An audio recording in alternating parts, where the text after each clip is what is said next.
The Star and D'Amico Show is brought to you by cheapesttshirts.ca. If you're looking for quality gear without overpaying, shop cheapesttshirts.ca. Huge selection for men, women, and kids.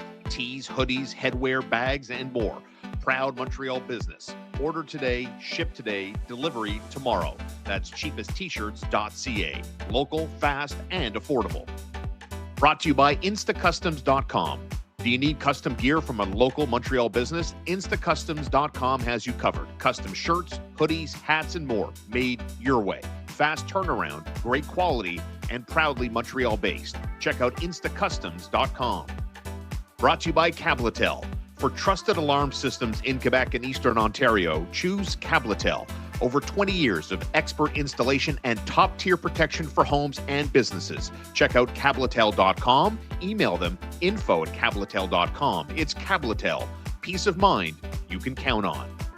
Brought to you by Morella's Steakhouse. Looking for an unforgettable night out? Morella's Steakhouse on Highway 132. It's just 15 minutes from Montreal, serving up premium cuts and bold flavors, and no tax on your bill. Book your table tonight at morellassteakhouse.ca. Taste excellence tonight. Brought to you by Little Bear Pet Store. Give your pet the best with Little Bear. Online, littlebearonline.com. A family-owned business in Montreal for 30 years. Chuck, Evie, and their amazing staff. Top brands, great prices, and real care for your pets. Shop online or visit them on St. Catherine across from Westmount Square. Brought to you by McLean's Pub. Head over to McLean's Pub, 1210 Peel Street in the heart of downtown Montreal. Great food, cold drinks, and big games on all the screens. Classic pub grub and an unbeatable vibe. McLean's Pub, good times and great company. It's the Star and D'Amico Show. Thanks for liking and subscribing. And of course, you can support us by supporting all of our sponsors, proud members of the Star and D'Amico community, as the army of Star and D'Amico marches on to 20,000 subscribers. Canadian fans are hoping their general manager marches at an aggressive beat leading up to the pre-Olympic NHL roster freeze on the 4th of February, where we're going to be live at Public House McLean's, 1420 Peel Street, for a live broadcast ahead of the Canadiens' final game before the Olympics against the Winnipeg Jets. So come by and say hello. We've got lots of prizes and swag to give away. So we look forward to seeing a lot of familiar and hopefully new faces on February 4th, live show 6 to 7 at Public House McLean's, 1420 Peel Street. But what about that, Marco? As the Montreal Canadiens, very much competitive, obviously, like a lot of teams in the NHL's Atlantic Division. We've seen Kent Hughes. When the moment strikes, this guy can make moves, whether it was in season, off season, Noah Dobson, Phil Deneau this year. But what's your read on the level of aggressiveness when it comes to the trade market and how Kent Hughes, in your estimation, is likely to tackle it? For all intents and purposes, the Canadiens are very proactive in terms of being able to reach out to fellow general managers just to see like what their plan is with certain players. But I think if you remember back to the Phil Deneau trade, they had heard that he could potentially be available, called the general manager to say, hey, if ever you decide to trade him, like we want to be a part of it, like let us know. And then obviously we saw the deal go down. I think the Canadiens are more in that route where they've identified certain players that they'd like to go and get or that fit a need. And they're waiting on teams to give them the signal that these players are going to be available, or they've gotten the signal and they've seen the price point and they're just not ready to pay some of these price points. And I think that's where we're at right now is it's kind of a waiting game because the Canadiens aren't in a contending window and there's some organizational things that need to be addressed before they get to that. I don't know if it's the best time to do that before the trade deadline, as other teams' desperation increases the price point of certain assets that the Canadiens could deem themselves to be attractive on the trade front. We've seen names like Rasmus Anderson leave Calgary, bound for Vegas. Kiefer Sherwood out of Vancouver to San Jose. How wide open is the opportunity to strike from what you're hearing as it relates to the Canadiens? When opportunity presents itself, again, I'll repeat myself here. I mean, the general manager of the Canadiens has been able to go out there and make things happen. But would you classify this as there are opportunities, or it's quite quiet, again, leading to the Olympic freeze, the Olympic deadline, and then the March deadline? So there's two markets going on right now. There's the rental market, which is Yeah. very, very thin. And then there's the hockey trade market. And I feel like the Canadians are more on the hockey trade market side of things. They don't, if things stay the way they are, they don't expect to necessarily be busy, but they're definitely trying to improve the roster in a more sustainable way, which means players that are cost controlled or players that are signed long term. Mm. That's where I see the Canadians going. I don't see the Canadians throwing themselves at, a 35-year-old player unless the price and situation fit. Like we talked about in Nazem Kadri. It's, Darren Dreger has confirmed all season. We've talked about it as well on this show. Yep. The Yep. Canadians have, depending on what level you want to give, there is interest in a guy like Nazem Kadri, but I don't know that there's interest in Nazem Kadri at $7 million, and especially not at the cost of a top prospect, a first round pick, and a roster player, right? So, like, that's where the needle would work. It's like, what's the Right. opportunity cost? For example, if Calgary retains $2 million, does Nazem Kadri at $5 million make more sense? Yeah, but what's it going to cost you? So Right. it's all about the opportunity cost. So from what I've been hearing, the Canadians have been making phone calls. They've been checking in with the Blues, the Flames, basically every team that looks like they're going to be in the process of a rebuild. I know they had checked in on Kiefer Sherwood, but they weren't willing to a pay the 2 second round picks, and b, for a team that wants to help or to have a salary structure where players take less for the greater good. In no way, shape, or form where they're going to give Kiefer Sherwood $5.5 million a year for 5 years. So that's why we say, what's the cost? What's the opportunity cost? We saw Kirby Doc make his return in the Canadiens' regulation time victory on Tuesday over the Minnesota Mhm. Wild. Caden Gooley returned before he did. Patrick Laine seemingly on track for a return. We don't know the exact timeline of that, but he's next on deck. Down the road into the month of March, if everything goes and stays on track, Alex Newhook will be the next guy. How much of that do you think prevents Ken Hughes and Jeff Gorton from seriously tackling the trade market based on the returnee players and what they're going to be able to provide? It seems obviously, I mean, it is complicated, but I wonder about those returnees and the guys still on the cusp of returning, what that means vis-a-vis, trade activity for the organization before the season ends. Well, I think we talked about this a little bit, but I do think there's an opportunity for the Canadians to be both buyers and sellers, Right. right? Like you just mentioned, there is an excess at forward. And I think there's an excess at forward organizationally, like not even just this year, even next year. Where are you going to fit all these guys? There's Mm. 11 players signed to contracts next year, and that doesn't include That doesn't include Zachary Bolduc. That doesn't include Kirby Doc. There are guys that are unsigned that you're going to have to make room for. And then there's also going to be the idea that you're going to want to improve your roster. And if you improve your roster, that's going to cost you a roster spot as well. So what is it that you do? Because, name it, Suzuki, Caulfield, Slavkovsky.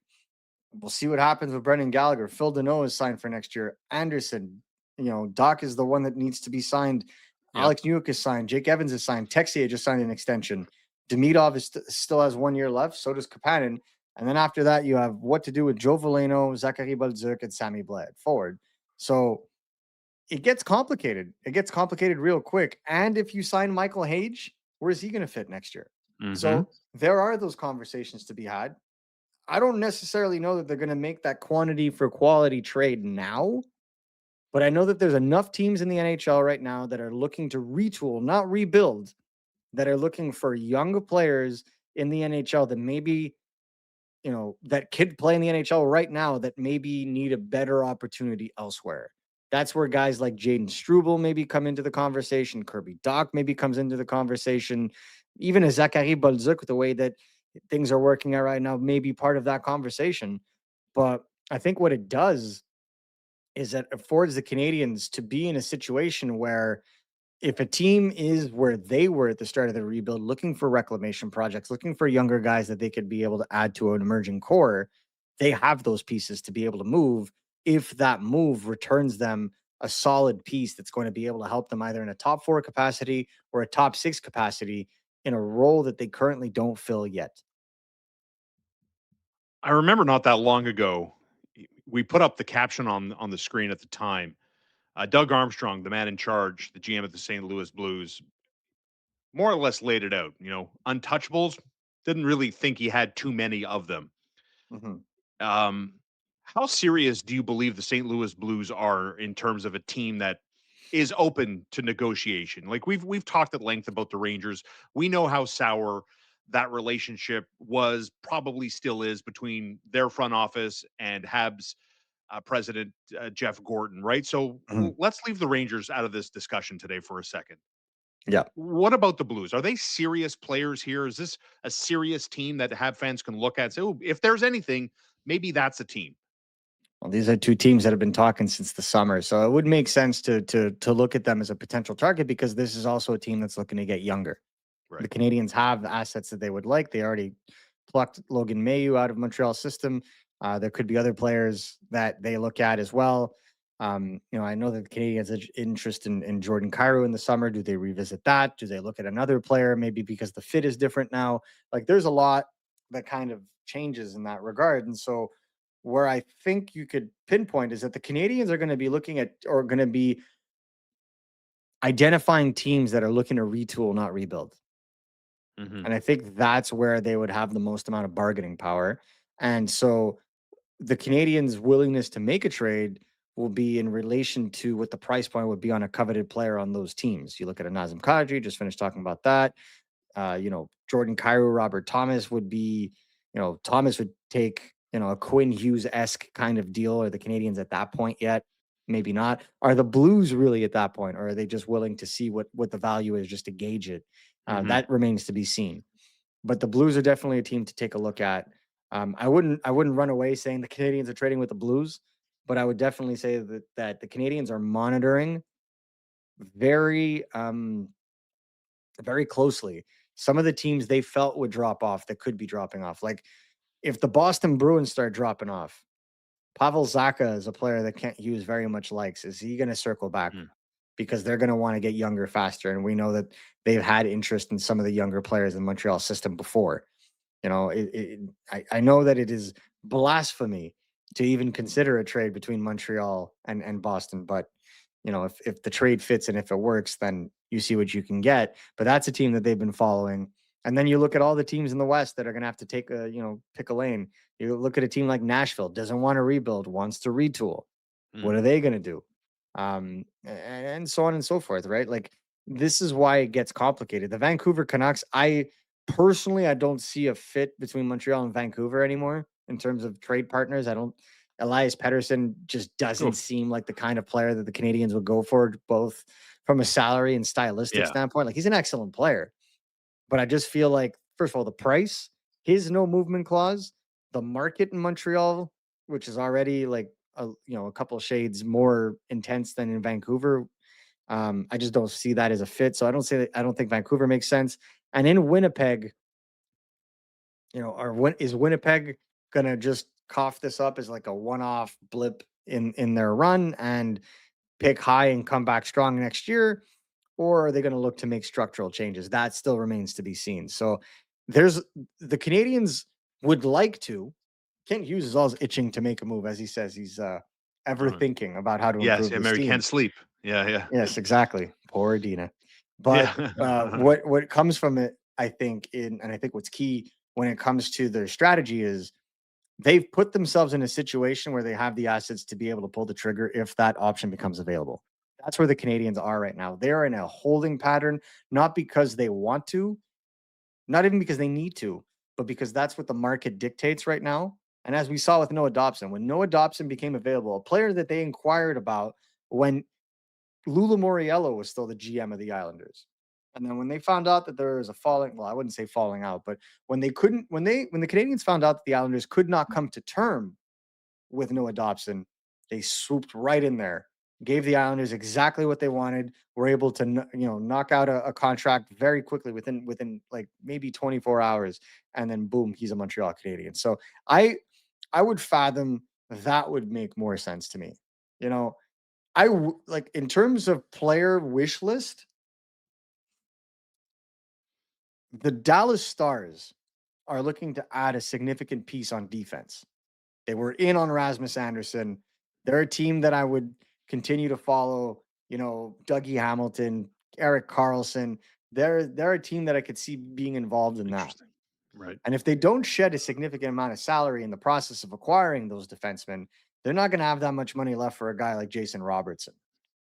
And if you had to empty the bank, Oh my if you lord. wanted a forward, Oh my lord. that would be the kind of player that would make sense. Jason Robertson, all day, every day. I concur. That's what I'm saying. If Yeah. you're gonna hold on to your assets so that when the perfect opportunity comes, you can strike, that's the kind of situation. Because Jason Robertson's in the exact same situation that Noah Dobson was in last year. RFA, closer to unrestricted free agency than any Mhm. than like the Lane Hudsons or the Ivan Demidovs, has the ability to kind of push himself to where he wants because he can get traded anywhere. But if he's not traded somewhere with a long-term extension, what are you trading for? Right. So there is that with arbitration, there is that benefit that he has. So what does that do? It opens up the door for, if Dallas is serious about trading him, which, they weren't last summer, they just wanted to gauge his value. But if that ever does come to pass and there is an opportunity there, first of all, Mhm. he'd cost you a mountain, but that's what stockpiling assets is for. It's perfect too because I think it ties into one of the points I wanted to raise in this discussion today, right? Is when we look at the Canadians prospect pool, okay? And I'm not talking about Mhm. guys on the Habs official roster today, Yeah. right? You know where I'm going here. The Michael Hagers, the Jacob Fowlers, the David Reinbachers, the Adam Engstroms, down the list we go. I would guess in the fantasy land of Jason Robertson is available and Ken Hughes is making calls and trying to move heaven and earth.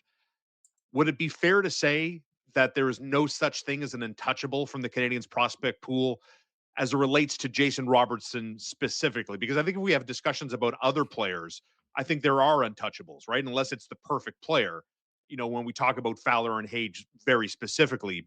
But in the hypothetical of a Jason Robertson and the Montreal Canadiens looking at him hard, I would remove the untouchable. Is that fair to say? Or do you think Ken Hughes and Jeff Gordon would be that aggressive that if Dallas wants David Reinbacher, if they want Michael Hage, or if they want David Reinbacher or Fowler or whatever, that yeah, let's have a talk about that. Yeah, I don't think Fowler would make much sense just because they have Yeah, Uttinger. But yeah, if they ask for, it'll probably cost you more than just prospects. There would have to be roster players involved. But this is what I'm trying to say. Like they have the opportunity to be able to do that, where you can say build a deal around like Caden Gooley, David Reinbacher, a first round pick. That'd be Oliver Kapanen, Michael Hage, but one of right. those two, Yeah, that would be the basis of a deal. And I do think that there would probably be better offers that have more immediate impact for a team like Dallas that's looking to win a Stanley Cup. yep, And I don't even think that, there's no guarantee that they trade him. But this is just an example of if ever he's made available, that's a player that Montreal is probably going to go aggressively towards because when do players like these ever become available? When totally. do top pair right shot defensemen like Noah Dobson ever become available? Very rarely, once every 5 years. So that's why I say the Canadians are looking to see what they can do. When a player of note becomes available, that's when they'll strike. When the player they feel that they're missing becomes available and the price point is agreeable, they'll strike. But right now, we're seeing price points all over the place. We're seeing teams very hesitant to pick a lane. You're starting to see it now. The Rangers have declared a rebuild. Vancouver's declared a rebuild, or at least retools in both of those cases. As more of those develop, more options will happen, more conversations will open up. There are some contending teams that are going to set a February 4th deadline. We know this for a fact now. I'm curious to see the kinds of hockey trades that come about once the NHL comes back from the Olympics. That to me is going to be the most telling because if Panarin leaves the New York Rangers before the 4th of February, Yeah, you're going to have such a thin rental market was already thin because so many 2026 eligibles have already signed extensions that you're going to see a plethora of hockey deals. And that's where things open up from a salary perspective, from an asset perspective. And I think that's where you can get a little more creative. And that's where the Canadians hope to be able to take advantage. Definitely fun to follow along. You can follow us to McLean's Public House, 1420 Peel Street, on February 4th, the Canadians' final game before the break. They take on the Winnipeg Jets at 7. Marco and I will be in the establishment. We've got goodies and gift cards and prizes, all sorts of fun stuff, a lot of motivating reasons to come check us out live. Again, that's February 4th at McLean's Public House, 1420 Peel Street. We'll be there live from 6 to 7 p.m. Good stuff as always, Marco.